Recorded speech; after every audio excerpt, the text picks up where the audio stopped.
Some songs earned their place on the radio and then refused to leave.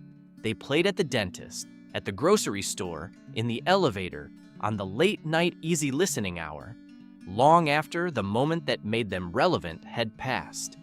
Here are 10 songs from the 70s that stayed popular longer than they should have. Number 10, The Joker by Steve Miller Band, 1973. Some people call me Maurice. Steve Miller had been recording with his band since the late 1960s, working in a San Francisco blues rock tradition that gave him credibility in the FM rock world. The Joker was released in October 1973 as the lead single from the album of the same name, and it reached number 1 on the Billboard Hot 100 in January 1974, spending 1 week there. The song is built on a shuffle rhythm and a lyric in which Miller announces several of his nicknames: the Joker, the Smoker, the Midnight Toker, and delivers a low-key seduction. I'm a grinner, I'm a lover, and I'm a sinner. The Midnight Toker reference was understood by most listeners in 1973 as a marijuana reference, which in the context of FM rock radio was not particularly controversial. More unusual was the guitar figure midway through the song, a note bending that mimics a talking guitar effect derived from a technique Miller had developed. The wobbly, elastic quality of that guitar moment is one of the more immediately recognizable sounds in 1970s rock. The Joker was released in the United Kingdom in 1990 and reached number 1 there after being used in a Levi's jeans commercial 17 years after its original release. The Levi's Association gave it a second commercial life that introduced it to people who had not been born when it was first on the radio, and the combination of the jeans advertising and the FM classic rock format kept it in active circulation for the following decades. I'm a joker, I'm a smoker. Steve Miller continued recording through the 1970s and into the 1980s, producing further hits including Fly Like an Eagle, 1976, and Abracadabra, 1982. His commercial profile was sustained by a combination of FM radio support and a live touring career that kept him in front of audiences who had grown up with his music. But The Joker is the recording most people reach for when they think about Steve Miller, which is either a reflection of its genuine qualities or a reflection of how thoroughly the classic rock format shapes the memory of what an artist did. The song has never entirely left radio or commercial soundtracks since 1973, which is an extraordinary longevity for a recording that is primarily a showcase for a guitar technique and a list of the singer's nicknames. Number 9, If You Leave Me Now by Chicago, 1976. You leave me now, you take away the Chicago had spent the early years of their career as a jazz rock fusion band, establishing a reputation on both sides of the commercial divide between rock and pop. Their long-form suites, their horn arrangements, and their political engagement, an early album was titled Chicago Transit Authority, had given them a critical standing that was somewhat at odds with their commercial profile. By 1976, the band had been making records for 8 years and had produced an unbroken run of commercially successful albums. If You Leave Me Now was written and sung by bassist Peter Cetera and represented a significant departure from Chicago's established sound, it was a straightforward adult contemporary ballad with none of the jazz rock complexity or horn section intensity that had defined the band's best work. It reached number 1 on the Billboard Hot 100 in September 1976, spending 2 weeks there. It also reached number 1 in the United Kingdom. The song won the Grammy Award for Best Pop Vocal Performance by a Duo, Group, or Chorus at the 1977 ceremony. The commercial success of If You Leave Me Now effectively redirected Chicago's output. The band's subsequent work leaned more heavily toward the soft pop territory that Cetera's ballad had demonstrated was commercially viable. The harder-edged horn rock material became less central to their catalog. For listeners who had followed the band from its jazz rock origins, the pivot was significant.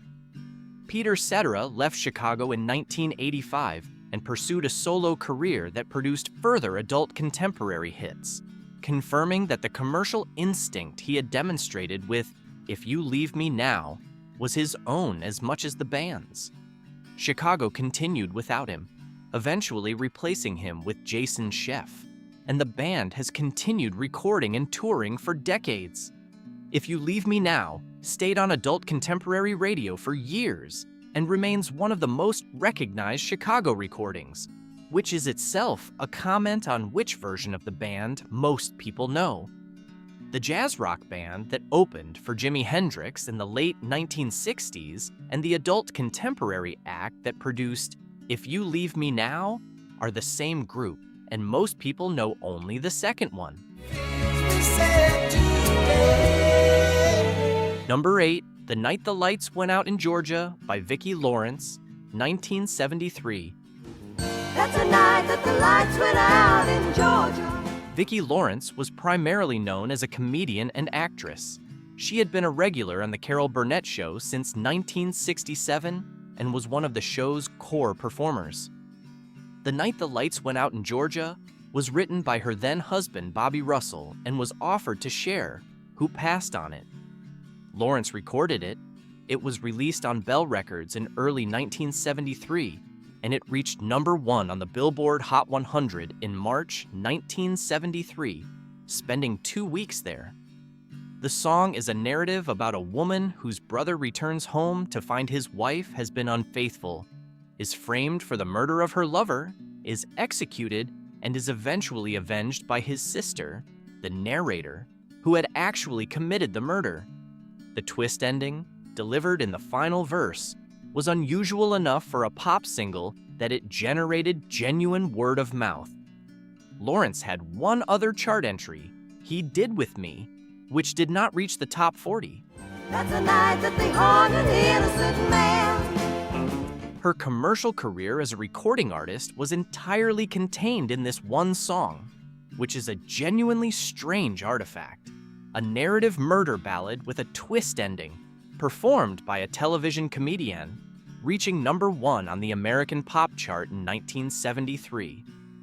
The song was covered by Reba McEntire in 1991, who took it to number 1 on the country chart, giving the story a second chart life in a different genre, 18 years after the original recording, and 16 years after Vicki Lawrence's commercial moment had passed. Lawrence continued her career primarily in television and comedy, eventually creating and playing the character of Mama in the sketch comedy series Mama's Family, which ran from 1983 to 1990. The original recording has been on classic pop radio playlists for over 50 years, which is a remarkable longevity for a song that was a one-off commercial moment by a comedian who never had another hit. Well, don't trust your soul to no backwoods southern lawyer. Number 7, Have You Never Been Mellow by Olivia Newton-John, 1975. Have you never been mellow? Olivia Newton-John had established herself as a country pop crossover artist with I Honestly Love You, which had reached number 1 on the Billboard Hot 100 in October 1974. Have You Never Been Mellow was released in early 1975 and also reached number 1, spending 1 week at the top in March 1975. The song was written by John Farrar, who had been Newton-John's primary collaborator and producer for much of the decade. It is a gentle encouragement toward relaxation, the narrator asking the subject whether they have ever simply slowed down and been present. The production is characteristic of mid-1970s soft pop. Acoustic guitar, light orchestral strings, Newton-John's voice delivering the lyric with warmth and no edge whatsoever. The specific quality of the recording that made it ubiquitous. its complete inoffensiveness, its total absence of anything that could disturb any listener in any context, is also the quality that made it tireless in its presence across every medium where background music was needed. To find a comfort from inside. It played in dentist waiting rooms, in department stores, in radio formats targeted at adults who did not want to be challenged by what they were hearing. Newton-John went on to far more commercially significant and culturally interesting work, particularly the Grease soundtrack and Physical. But Have You Never Been Mellow remained a fixture of adult contemporary playlists for decades after its initial commercial moment. Newton-John's Physical album, 1981, and the accompanying single represented a deliberate transformation of her commercial image. From gentle country pop to something more explicitly physical and assertive, that was, by any measure, the more interesting artistic statement. But the easy listening radio format that had been built around recordings like Have You Never Been Mellow continued to reach for it long after Newton-John herself had moved on. She died in August 2022 at the age of 73.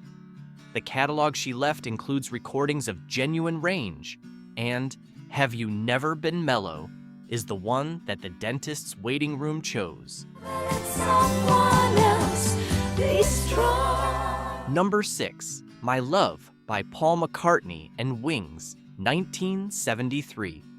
My heart can stay with my love. Paul McCartney had written My Love as a love song for his wife, Linda McCartney, and it was recorded for the Red Rose Speedway album, released in April 1973. The song was released as a single and reached number 1 on the Billboard Hot 100 in June 1973, spending 4 weeks there. It also reached number 9 in the United Kingdom. The recording features a guitar solo by Wings lead guitarist Henry McCullough that was improvised in the studio rather than planned. McCullough played something different from what had been rehearsed, and McCartney kept it. The solo is melodically simple and restrained in a way that suits the ballad perfectly, and McCullough has spoken in interviews about the spontaneous decision that produced it. McCullough left Wings in August 1973, a few months after the single's release, reportedly due to creative disagreements. My Love became one of the most played recordings on adult contemporary radio through the 1970s, operating in the territory that Manilow, Streisand, and the other soft pop artists of the era were building. The song's commercial success was genuine, and its sentiment was genuine. McCartney and Linda were, by all accounts, genuinely devoted to each other, and Linda's death from breast cancer in April 1998 gave the song a retrospective weight it had not originally carried. The song that overstayed its welcome on 1970s easy listening radio became, in the decades since, something more complicated. McCartney has continued to perform My Love occasionally in concert, and its association with Linda, who died in April 1998 while the couple was on vacation in Arizona, gives it an emotional weight in those performances that transforms the listening experience for anyone who knows that history. A song that was once an easy listening radio staple became, over the course of decades and the loss of the woman it was written for, a genuine monument. That transformation is not unique to My Love, but it is one of the cleaner examples of how the personal biography of a songwriter can gradually change what a commercial recording means. Number 5, The Most Beautiful Girl by Charlie Rich, 1973. The most beautiful girl in the world. Charlie Rich had been a recording artist since the late 1950s without achieving significant mainstream commercial success.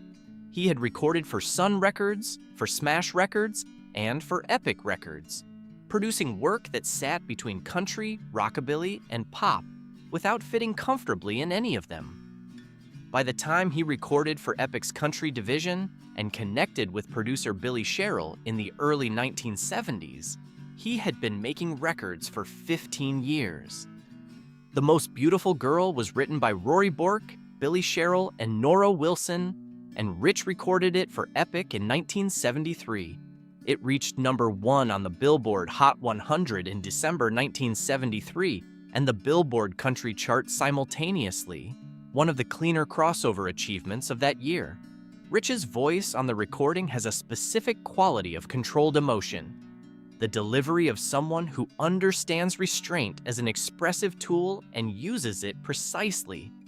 Billy Sherrill was one of the architects of the countrypolitan sound, the lush, orchestrated approach to country production that crossed over to mainstream pop audiences throughout the early 1970s.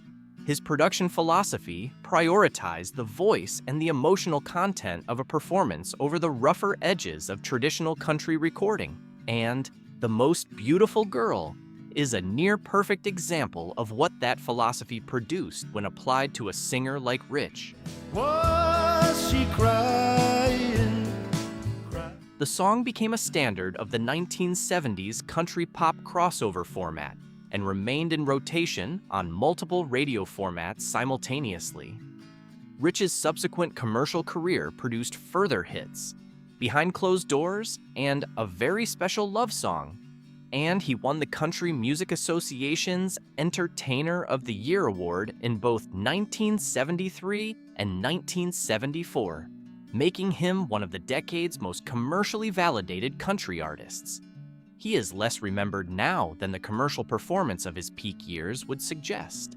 Rich died in July 1995 at the age of 62 from a blood clot in his lung. At the time of his death, he had not charted significantly for years, and the enormous commercial success of his 1973 and 1974 peak had given way to a much quieter final phase of his career. The Most Beautiful Girl has been present on easy listening and country radio for 50 years, largely without anyone stopping to think about why it has lasted that long. The answer, when you consider it, is straightforward. Rich's voice on the recording is exceptional, and exceptional voices in modest material tend to outlast the material's cultural moment. Oh, won't you tell her that I love her? Number 4, Shadow Dancing by Andy Gibb, 1978.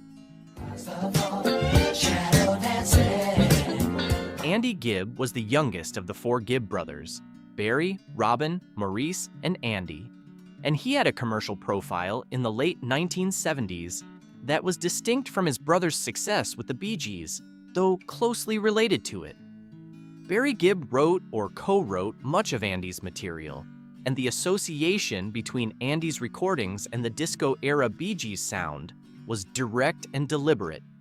Shadow Dancing was released in April 1978 and reached #1 on the Billboard Hot 100 in June, spending 7 weeks there.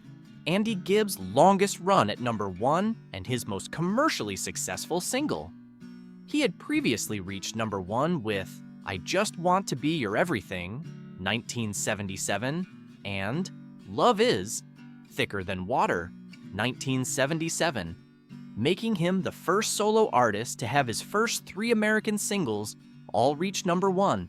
Andy Gibb was unable to sustain the commercial profile his early success established. His cocaine addiction worsened through the early 1980s, and he was removed from several hosting positions due to unreliability. He had been engaged to Victoria Principal from 1981 to 1983, and that relationship's end was widely reported as contributing to his difficulties. He entered rehabilitation programs multiple times. He died in March in 1988, 5 days after his 30th birthday, from myocarditis, inflammation of the heart that his doctors attributed in part to years of cocaine use.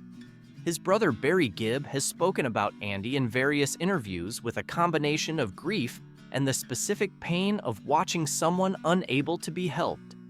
The Bee Gees dedicated their induction into the Rock and Roll Hall of Fame in 1997 to Andy's memory.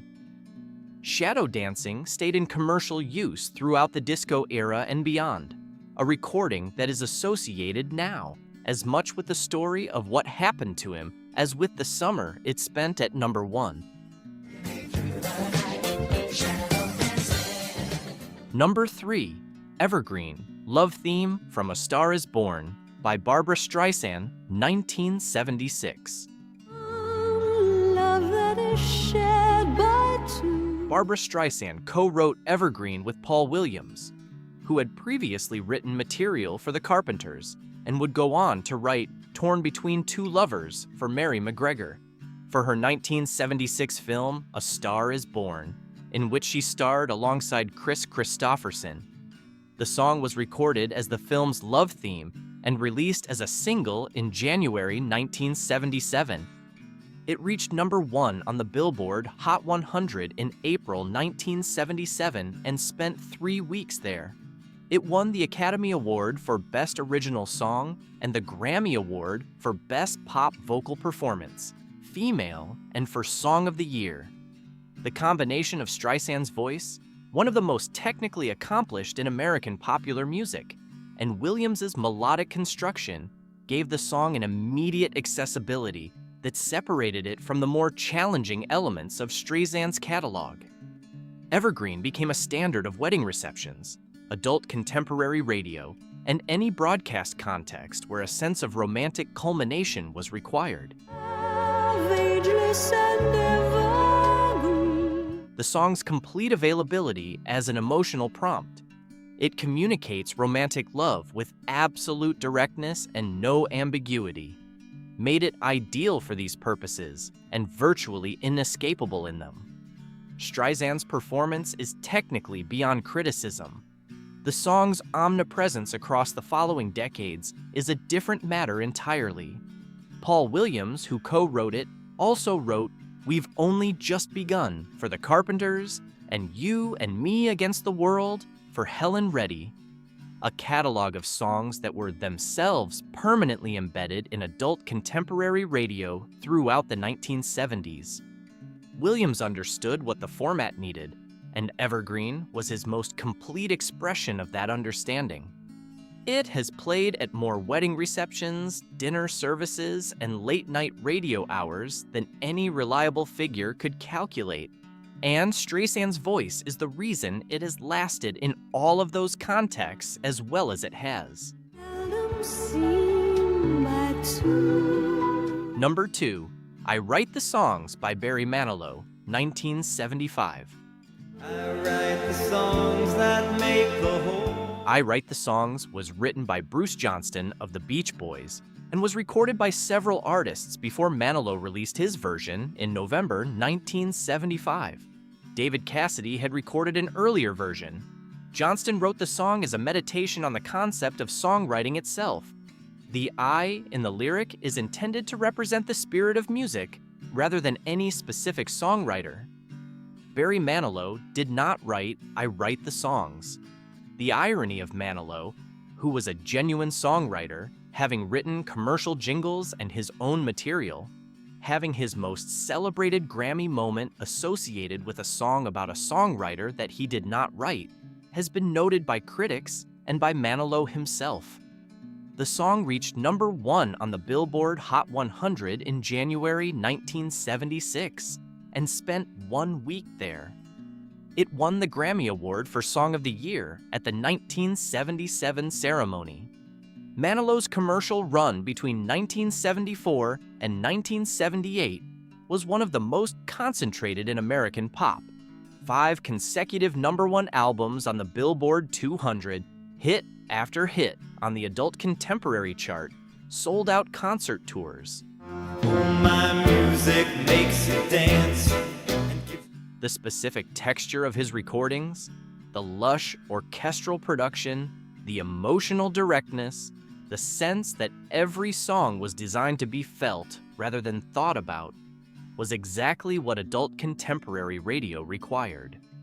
I Write the Songs lived on that format for years, playing alongside Mandy and Could It Be Magic, and a dozen other Manilow recordings in a rotation that, for a specific audience in the 1970s, represented exactly what they wanted the radio to do.